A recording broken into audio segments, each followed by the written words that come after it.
What's up, movie lovers? Welcome back to the MTE Movie News Podcast, the weekly podcast that we do every Friday to bring you guys the biggest movie news stories from around the web.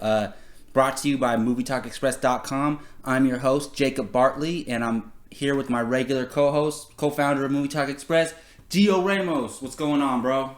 Doing great, guys. It's been a great week for movies. I've been watching a lot of movies. I'm just excited to talk about Yeah, there's been this is like, other than the summer season, this is like the craziest time of year for movies. Like, we were just talking about it yesterday, how like 3 movies came out last weekend, like at least 3 are coming out this weekend. Like, how are we going to keep up with all these films? I saw Maze Runner Scorched Trials the other day. It was pretty good. Not as good as the first one, which I just saw the night before I saw that one. But I got to just say really quick, guys, if you're a fan of horror and you're rooting for M. Night Shyamalan, go see The Visit. The Visit is such a great film, in my opinion. You could check out my review. It's up on MovieTalkExpress.com right now. The movie is so well done, in my opinion. I can't praise it more than I have been. But yeah, there's a lot of movies coming out today, last night. Got The Green Inferno, which we're going to go see today, Excited. hopefully. What else came out? Sicario, limited release. We might not get it here. The Intern with Anne Hathaway. Dude. Robert De Niro. I'm excited. Anyways, for those of you who don't know how our movie news podcast works, Gio, he gathers the biggest movie news stories throughout the week, and he puts them together, sends me the notes, and he does all the research he needs to make sure he's fully prepared to explain the stories. So without further ado, let's jump right into it. Gio, what is first for our movie news stories? The first topic is in the form of a trailer. This is a movie I've been looking forward to for a long time, ever since it was announced. The first trailer for The Big Short has released, and directed by Adam McKay. It's a drama film. So this is a little bit outside of what he normally does as far as, comedy films. So directed by Adam McKay, stars Brad Pitt, Christian Bale, Steve Carell, and Ryan Gosling. Like, that's a hell of a cast. Oh yeah, dude, it's amazing. Yeah, The Big Short, based off a true story. I'll read the synopsis and then we'll talk a little bit about the trailer. So 4 outsiders in the world of high finance who predicted the credit and housing bubble collapse of the mid-2000s decide to take on the big banks for their lack of foresight and greed. Written by Michael Lewis, who wrote the book, which is based off of The Big Short, same title. He's also wrote a few other books. He wrote Moneyball, right? I believe he did Moneyball, and, there's another movie he wrote, sports movie. Not the movie. He didn't write the movie, but he wrote The Blind Side. The Blind Side. Yeah, he wrote the book for the movie. That was the movie he's inspired. So yeah, great author. Yeah, and good point. I actually wasn't aware of that. Yeah. So we're gonna talk a little bit about the trailer, which you guys can see on the site, The Big Short. Jacob, you saw the trailer like 15 minutes ago. Like 10 minutes ago. Yeah. Yeah. What'd you think of the trailer?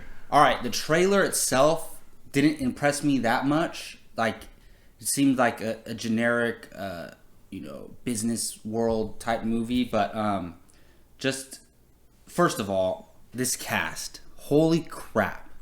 Has there ever been 4 better leads for a movie ever? I mean, I'm sure you can pull up some, but this is up there. Yeah. You got Steve Carell, who people are taking a lot more seriously lately, working with a director like Adam McKay, they're like best buds. You got Brad Pitt, Christian Bale, and Ryan Gosling. These are all Academy level actors, all of them. Yeah. And this calls for something special, but I was telling you earlier, it scares me because how many times have we had this great ensemble cast and the movie falls flat? You mentioned one film, The Counselor, from Ridley Scott a couple years ago. What about Gangster Squad?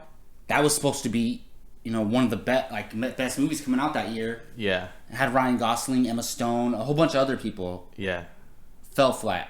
So my worries are that I just hope it's not one of those situations. I don't want to get too excited for this cast because I don't want to be let down. But the story, based on a true story, the subject matter is very interesting to me. These financial analysts, whatever they are, they saw the market crash coming before it happened, and they Are they bad people for taking advantage of it? We don't know. We're going to find out in the movie and decide for ourselves. So this is very interesting to me. Great director, great cast, great story. Now, hopefully I enjoy the next trailer a little bit more, but the trailer itself did not impress me, but doesn't matter. I'm so excited for this movie. Yeah. Can't wait.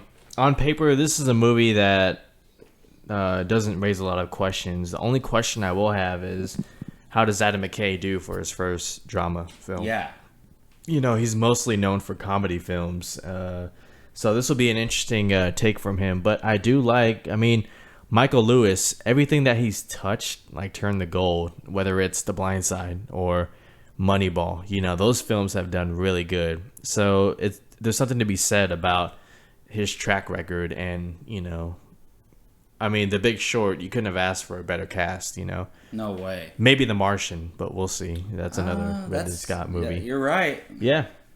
So I like the trailer. It had a Wolf of Wall Street kind of feel to it for me, where it's just like these guys, especially the characters, like the actors, they're so comfortable in their roles. Like they're chilling back, you know. They know they're, you know, big timers, and yeah, it just felt a little bit like Wolf of Wall Street for me, kind of.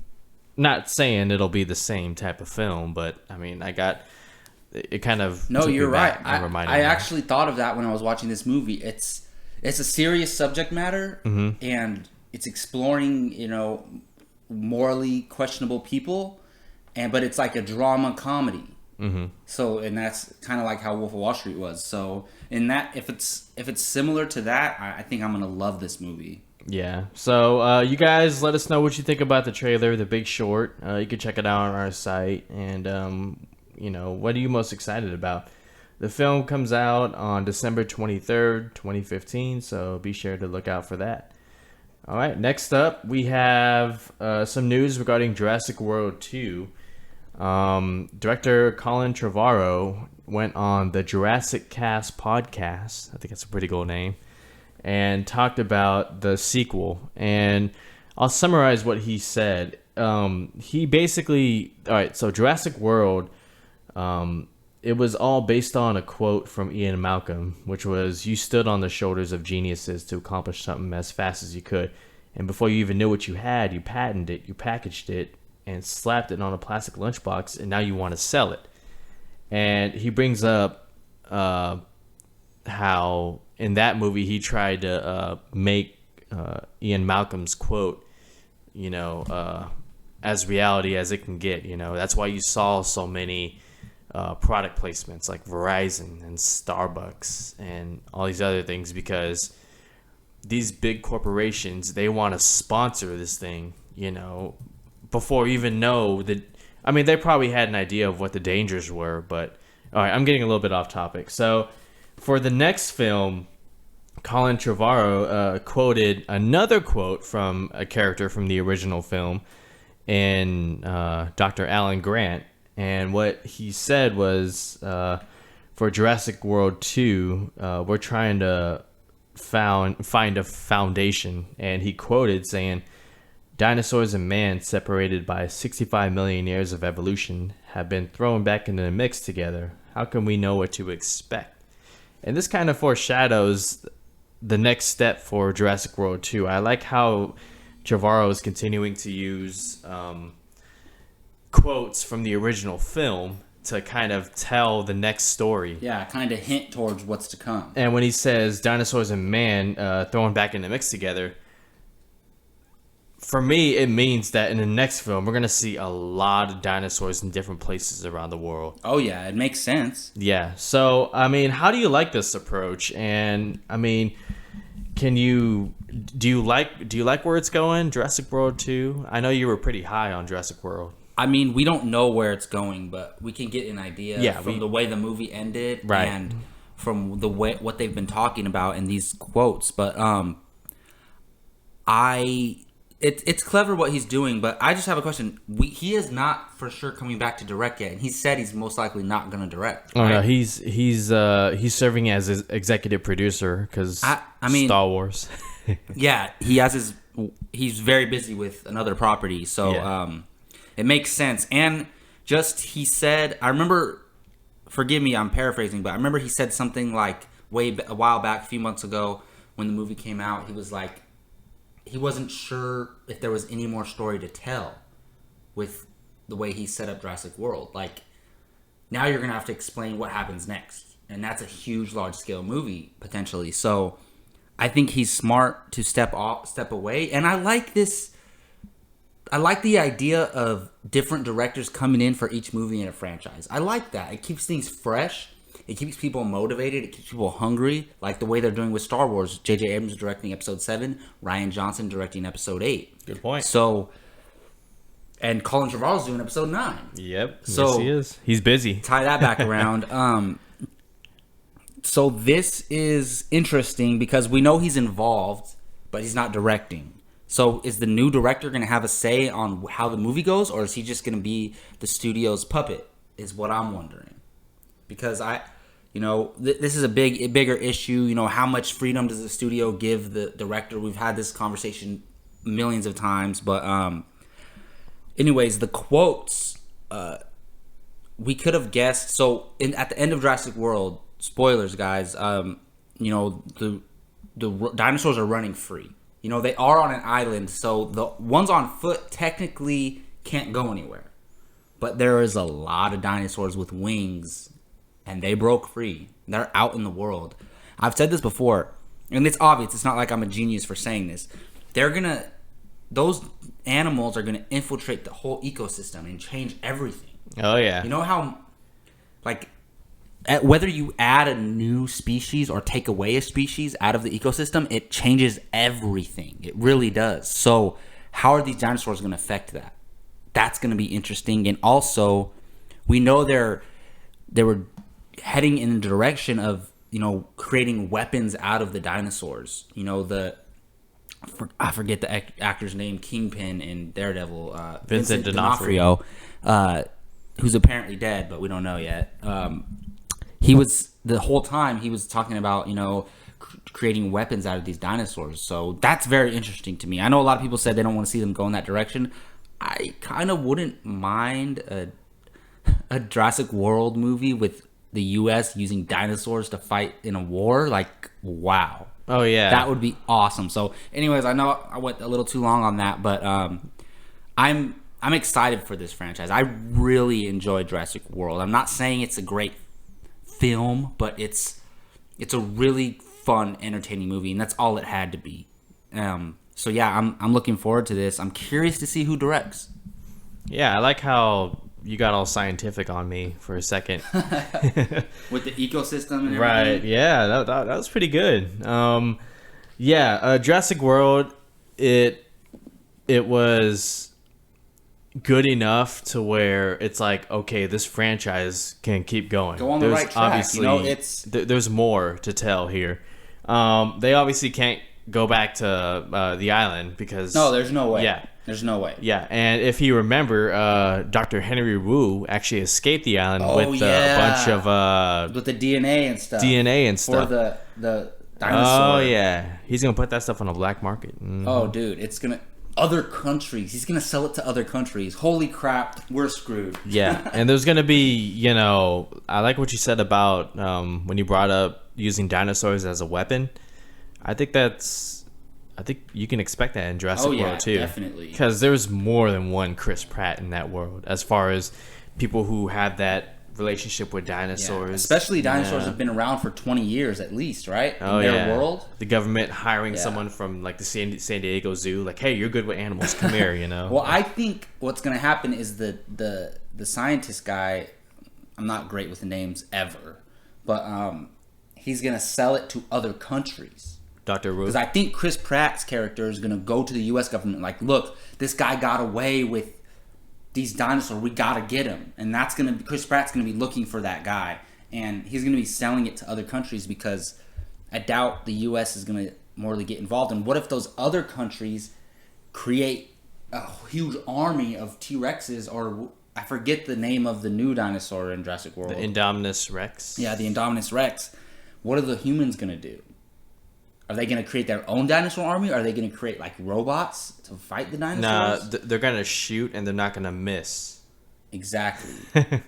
they're gonna nuke them. I don't know, but yeah, I mean, obviously, there's a lot to be excited about this franchise going forward, I think. Yeah, I mean, for one, both Chris Pratt and Bryce Dallas Howard will be reprising their roles for Jurassic World 2, which is scheduled June 22nd, 2018. So look out for more developments going into next year, including a new director and some new cast members. All right, so moving on next, we have a update on a film that both me and you are very excited about, The Revenant, coming out this year. Directed by Alejandro Gonzalez Inarritu. I could never get his name right. You've gotten it right before. I know. What was that? That was crappy. I don't know. I don't know. You've got it perfect before. If I interview him, that's the first thing I'm gonna ask him. Like, what, dude? For everyone out there, all the film bloggers, how do you pronounce your name? Inarritu. Seriously. I don't know. Yeah. So The Revenant gets an official rating. It's an R rating. We could have guessed that. Yeah, no surprise there. But what's more interesting is the reasons why they give it an R rating. So here's what they had to say, the MPAA. The Revenant gets an R rating for strong frontier combat and violence, including gory images, a sexual assault, language, and brief nudity. Now, reading out of the reasonings, the description for why they give the R rating, you can kind of see that in the trailer. You know, that this film was going to be R. It's going to be gory. Oh, yeah. There's going to be violence. You know, I don't know about sexual assault and brief nudity. I mean, it's something that would take place during that time. No, so probably. It makes sense. Yeah. So, I mean, looking back on the trailer now, there was a lot of blood in that trailer. I mean... Oh, yeah. I mean, watching the trailer, it's a given. It's going to be rated R. You know, it's not, The Revenant, starring Leonardo DiCaprio, Tom Hardy, Alejandro Gonzalez Inarritu, rated PG. No. Or even PG-13. You know it's going to be rated R. Birdman was R. So it's no surprise. I mean, just knowing there's going to be strong frontier combat and violence, I could have gotten that from the trailer, but to hear it, specifically it's in the movie, that excites me a little bit, but it's something I already knew. It's just a reminder, this is going to be a violent film. Survival film. Oh, yeah. I mean, it doesn't change my excitement that much. It's just like, oh, yeah, it's just a little reminder. Jacob, The Revenant's coming out soon. Get ready. That's all this did for me. My second most anticipated film for the rest of the year after The Force Awakens. Right. Yeah. I mean, I think it's awesome that, you know, we know what we're in for, you know, what this kind of film will be. Obviously, you have Tom Hardy, Leonardo DiCaprio, a director like Inarritu, the cinematographer who did Birdman, and I think it was Gravity. I believe so. Yeah. I'm pretty sure. Yeah, I mean, the film looks gorgeous. It looks amazing.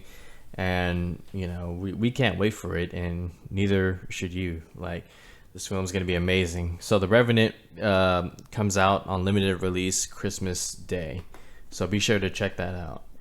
All right, we're moving on now. This is a little more of a out of nowhere topic. The female Ghostbusters reboot director, Paul Feig, went on Twitter the other day and went at it against this, I want to say troll. Well, not really troll, because I'm sure his hate for Ghostbusters is real, but there's no like support behind why he hates it, at least according to what I've read. So Paul Feig went on Twitter and said enough is enough. He responded back and forth, I believe like 6 or 7 times with this, I'm not even gonna say his Twitter because he's not even worth mentioning, this hater. And Paul Feig, surprisingly, like he kept feeding, you know, fuel to the fire. Like, normally a director will respond once and that's it alone. Yeah. No, he went at it with this guy. He went 15 rounds. So I'm going to read a little bit about what Paul Feig tweeted. You guys can check it out on the site, and then I'm going to ask you 1 or 2 questions. So this is Paul Feig, and I'm just reading his responses, and you can kind of assume what the hater said. So Paul Feig said, then you should embrace a new generation of getting their own version. Ghostbusters is a positive force. Your negativity isn't. So I'm assuming the hater said, like, why are you rebooting Ghostbusters? It's a waste. With probably talking crap about the female cast, which is that's not probably fair at all. Yeah. And he went on to say, and since I'm on a roll, you, sir, are the biggest ass of them all. Seriously, you shit on all your former heroes. So I'm assuming the hater said, he mentioned Bill Murray. Yeah, like, how can you replace them? Da da da. Right, yeah. So next tweet, Paul Feig says, you all have no idea what we did, so stop acting like you do. Enough is enough, just let the movie happen. So the hater probably, assumed, what this movie is going to be, Yeah. Which is something I'm guilty of in the past, but a different subject. You guys can read what I said on the site. And then Paul Feig sends another tweet saying, you're an ass. Oops, did I say that? So, I mean, he's just responding. And then finally, Paul Feig says, you've been ranting at me and my cast for months with misogyny and insults. So go fuck yourself. Good night. Paul Feig. Damn. Wow. No chill. Zero chill whatsoever. Dude, So, you guys can look at it. It's on our site. Check out the series of tweets that he said. But Jacob, I want to ask you, as a professional director, and you're an aspiring, you want to hope to direct someday. But as for Feig, as a professional, did he go a little too far? Did he overstep it, or is it justified? Now, in your own mind first, and then as a professional. So yeah, in your own personal opinion, you don't have to say the name of the troll, but is it just a random fan online, or is it like somebody that works in the industry or something? According to Feig's Twitter, it's someone who's been ranting for months. Is it just a random fan keeps tweeting Paul Feig? Yeah, random fan. Okay, so all right. Well, not even a fan, a hater. So when you are in a position of power and you are working on these properties like the Marvel films, the DC films, Star Wars, Jurassic World, Ghostbusters, iconic franchises, you know what you're in for. You're going to get hate mail. You're going to get hate tweets. You're going to get hate Facebook messages. It comes with the job. You know that it's coming. And one side of me is like, okay, it's like being an NFL coach. You're going to have those reporters who go after you and try to break you down and try to, get in your head. And you just don't respond to him or her, whoever the reporter is, because you want to stay professional. You don't want to, give them, credibility for riling you up, Right. So as a professional director, you want to say, I would like for you to not say anything and stay professional. But and the other side of me, kind of, I'm applauding Feig for getting at this guy, because it's bigger than this small issue.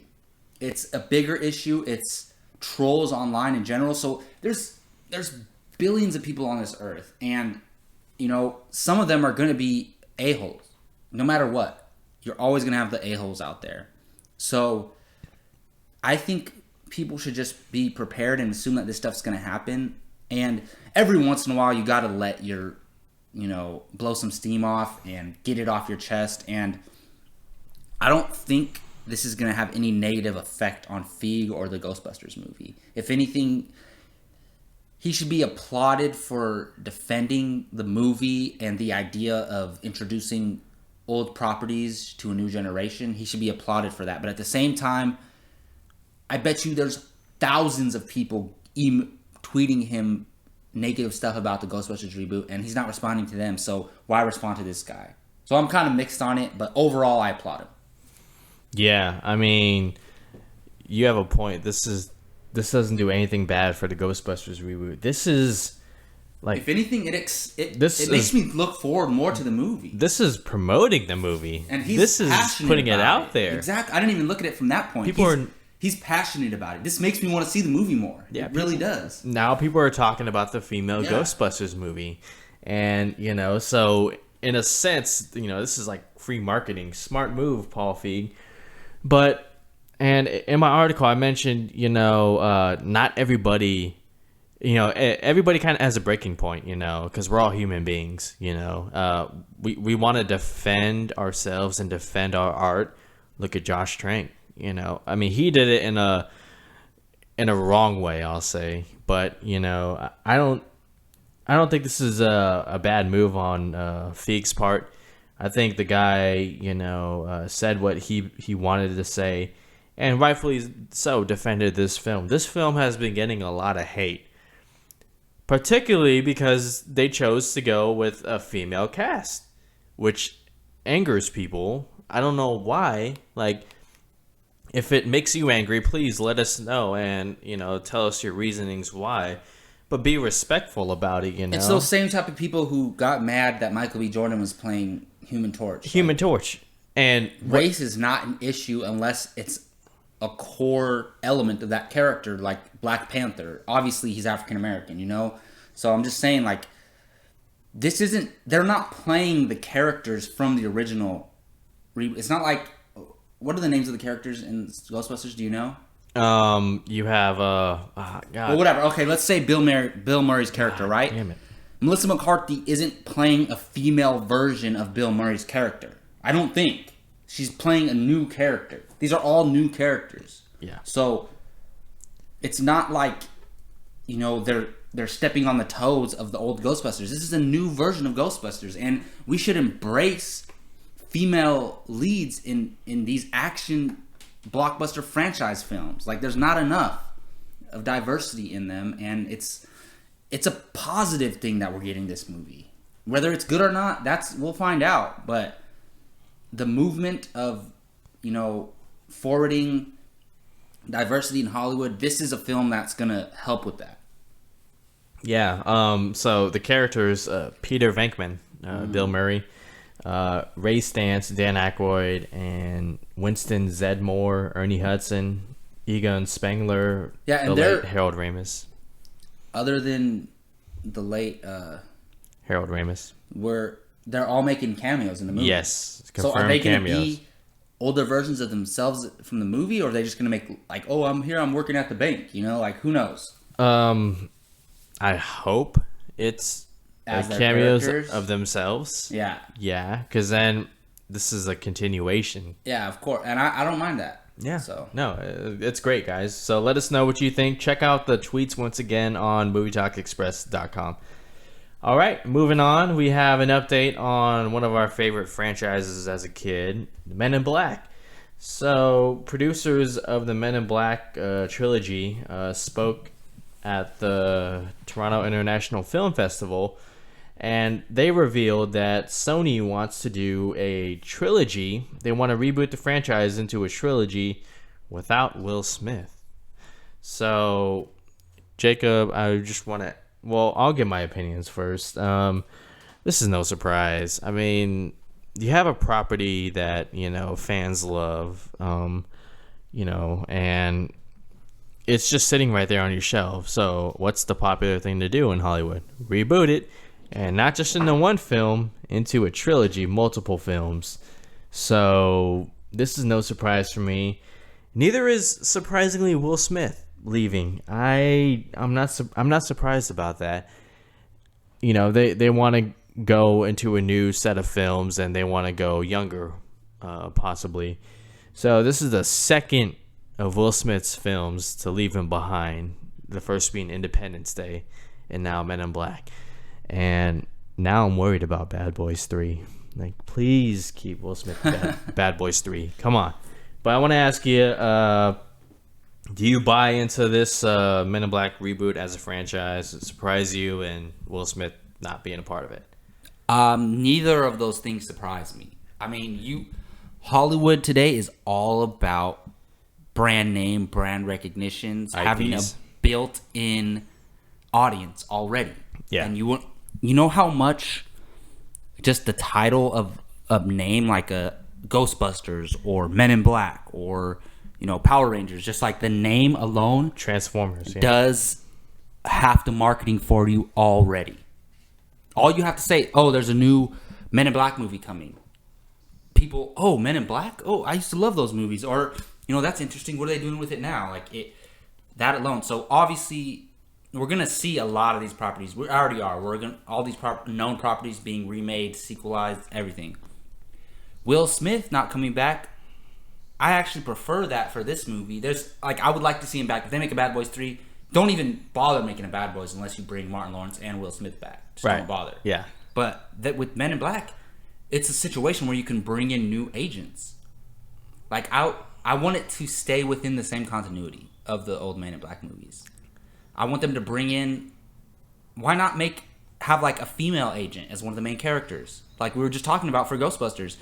Maybe not two female leads, but a male and a female. They're the main two agents. They take over the Will Smith and Tommy Lee Jones role. That'd be pretty interesting. But I mean, I'm not gonna lie. I enjoyed the Men in Black movies because I was a kid when they came out. But I'm not dying to see the next Men in Black movie. But I will be there in theaters when it comes out.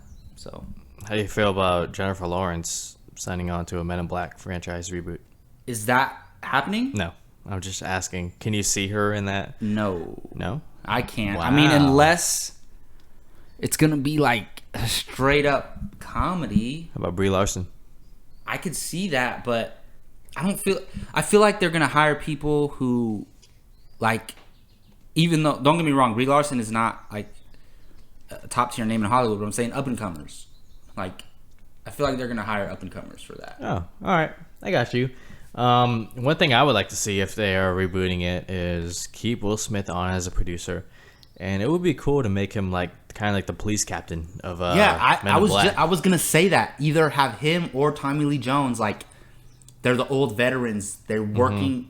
They're the head. One of them are the head of the Men in Black, and then there's new agents come in, and then all you have to do is have them in for a couple scenes, and that's it. That would be really cool. Will Smith that would walks pique in. That would heighten my interest. It really would. I could just imagine it right now. Will Smith walks in, says, "Kid, put on the last suit you ever wear." Kid puts on the suit, and he's like, "You know what the difference is between me and you? I make this suit look good." And Will Smith shakes his head nah. They got to get somebody with comedic chops in one of the roles, and then maybe get someone more serious just like Will Smith and Tommy Lee Jones. And Michael B. Jordan, put him in a comedic role. I could see that. Yeah. Who knows? But then, I could just for some reason I just thought, oh no, that's my son. Now he's a Men in Black agent. Oh yeah, no, God, don't do that. No, okay. Anyways, yeah, guys, let us know how you feel about another Men in Black trilogy without Will Smith. Do you buy it? Are you against it? Let us know in the comments. Give us your thoughts. All right, moving on. We have an update on Wolverine 3. The star himself, Hugh Jackman, has done an interview with Collider.com, and he spoke a little bit about Wolverine 3, where it's at, and what we can expect. So I'll summarize what Jackman said, because he said a lot, and I'll just throw out the important parts and stuff that we need to talk about. So he confirmed that Patrick Stewart as Professor X will be in the movie, and how the film wants to focus on a quasi father-son relationship between the two, because for anyone who's seen the X-Men franchise, Professor X has kind of been like a father to all the X-Men, including Wolverine, and that's something that Wolverine's never really had. X-Men Origins kind of showed us that. But anyways, the script is not done. They're still working on it, him and James Mangold. And Hugh Jackman has not signed on to Wolverine 3 yet. He's made the announcement that this will be his last film, but he wants the script to be absolutely perfect. Like, the most perfect script ever. Like, yeah, that's what he wants it to be. And he just started training right now, so this will be the last time he'll be training, unfortunately, as Wolverine, and whatnot. So, Jacob, I want to ask you, what do you think about this? How are you looking at Wolverine 3 now, knowing that they're going to focus on Professor X a little bit in his relationship and Jackman wanting the script to be the best ever and whatnot. All right, so this is very, very bittersweet for me because on one hand, I'm so looking forward to this Wolverine 3 movie, like especially if it really is the last one. It's going to be something special. He is the driving force for the X-Men franchise. He has been ever since the first movie in 2000, which started this renaissance of comic book movie films. I will argue that all I can, but you hear him say things like he's not even going to sign on until the script is right. Like, I was just asking, I didn't even know that. He's literally has not signed on to be in the movie, even though he's going to be in it. Yeah. But I respect him so much for taking it in his own hands and making sure this is the film, because Origins was crap. Wolverine was better, but it wasn't a great movie. It was good. I think he wants to make a great Wolverine film now. Mm-hmm. And working with the same director from the Wolverine, Mangold, seems like they have a good working relationship. I remember I asked you if they worked together before Wolverine, and they did, right? On Kate and Leopold. Correct. So, obviously he likes this director. I was telling Gio, I feel like, Hugh Jackman is like not a co-director, but like an executive producer on this movie. Like, this is his film. Like, he's driving to make sure it's as perfect as it can be, and that gives me so much confidence. But at the same time, I'm so sad to see him go. Like, X-Men 1 and X-Men 2 are two of the greatest comic book films ever made. Even so is Days of Future Past. Like, Bryan Singer is arguably the best comic book director of all time, and from my opinion, he is. I can't think of, you could say Whedon or Nolan, but I think it's Bryan Singer, and it makes sense. He started it all. Not exactly. I mean, but I feel like that first X-Men movie was like the start of. We wouldn't have the comic book genre the way it is today if it wasn't for that movie. If that movie didn't show studios that you can make these movies, make them good, make money, which is the most important thing to them. I just, like, any other role, even Robert Downey Jr. as Iron Man, or even, any other role, I can see a replacement. Like, I could find a young Tony Stark, in some young actor out there. I can't think of anyone who can embody Wolverine. I don't care how in shape the guy is, or how big he is, or how much he looks like Wolverine. I don't care who it is. You're not replacing Hugh Jackman, but we're going to have to accept it and move on one day. It's going to be a sad day for me, but I can't wait. Okay, I didn't mention this, and I was going to ask you this a little later, but Hugh Jackman gave his vote for who should take over. Really? On that same article? Yes. Well, no, not the same article, a separate one. Oh. And I actually just read this like maybe an hour ago. And I'll show you this picture real quick, and we'll post that at the same time. So look at this picture and tell me what you think. Tom Hardy. What do you think? That looks awesome. What do you guys think? We're going to put the picture up on this part of the podcast. So, all right, you just changed my mind. Tom Hardy can do it. And maybe that's why Tom Hardy stepped away from Suicide Squad. He was up for Apocalypse. Yes, he and was. he was up for Rick Flag. You're right. Maybe he's like, I'm just going to wait for Wolverine. Tom Hardy could do it. Tom Hardy's a great actor. I think, is he British or Australian? He is English, so he's English British. Yeah, English British. Yeah. That's irrelevant, but that picture you just showed me, it's just a picture, fan art or something, but wow. Tom Hardy could do it. Yeah. Yeah. Still sad to see Jackman go. Yeah, definitely. It's not a surprise that Hugh Jackman hasn't signed on. I mean, let's face it. The first Wolverine film sucked. There are redeeming qualities, but the film sucked. The second Wolverine film was good up until, and this is nothing new. It was good up until, I would say, halfway through the third act. Would you agree? Yeah, definitely. I would even say it got a little too slow with all the romance and stuff, but other than that, I would say it was great until the third act. Yeah. And this film, so Jackman wants this film to be great, and this film needs to be rated R. And Deadpool, I don't know about that. Deadpool will really determine that. I feel like Deadpool I think that's will different determine though, that. because don't get me wrong, I would love to see a rated R Wolverine film. You have to make it rated R. A Wolverine film is going to have a way bigger budget than a Deadpool movie. And I don't think they'll ever make, not with this, in this X-Men world, I don't think we're going to see a rated R Wolverine film. God, that's so as much as I would love it. I think they can do so much with PG-13 nowadays. You can even drop an F-bomb. You can cuss a little bit. You can show as much violence as you need to. I think they could get away with making a violent adult PG-13 Wolverine, and they have. So, well, I mean, yeah, I mean, the MPEAA has been generous as of recently, giving certain films PG-13 ratings and whatnot. So, I mean, I guess you're right. And if anything, X-Men First Class proved that you can have a PG-13 movie and cuss, because Hugh Jackman as Wolverine cussed. Well, even in Days of Future Past, remember what Professor X, James McCovey, says to Wolverine? We came to you years ago, and you know what? I'm going to tell you what you said to us. Go F yourself. Remember that? You got, yeah. You're right.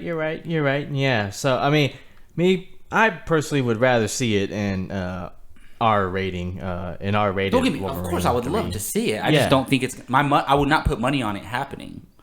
Yeah, I mean that's just hope that it's going nowhere. But real quick, what do you think about the film focusing on a relationship between Professor X and Wolverine? Oh, that's incredible. I can't, because that is the basis of this X-Men world. All right, in the first movie we see Rogue and Wolverine, but you feel that connection when Professor X and Logan first meet each other, and he always looks to Professor X, he's always mentoring him and trying to steer him in the right direction, and he's the one. Even everyone's either scared or they think Wolverine's a troublemaker, but Professor X sees the good in him and knows his potential. So he sees him as a man who's lost. It's perfect way for the ending to this story. It's perfect. I think you have to have Professor X in there. And do you buy that this will be it for? I think it's Bryan the Singer, last. Patrick Stewart, and Hugh Jackman. Oh no!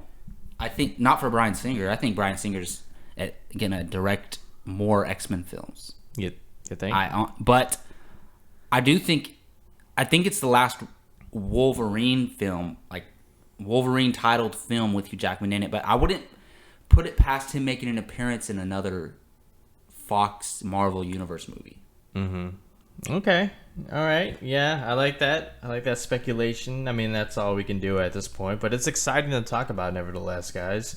So Wolverine was scheduled for 2017, released during the summer, but might go to 2018 depending on when Jackman signs and when the script is done.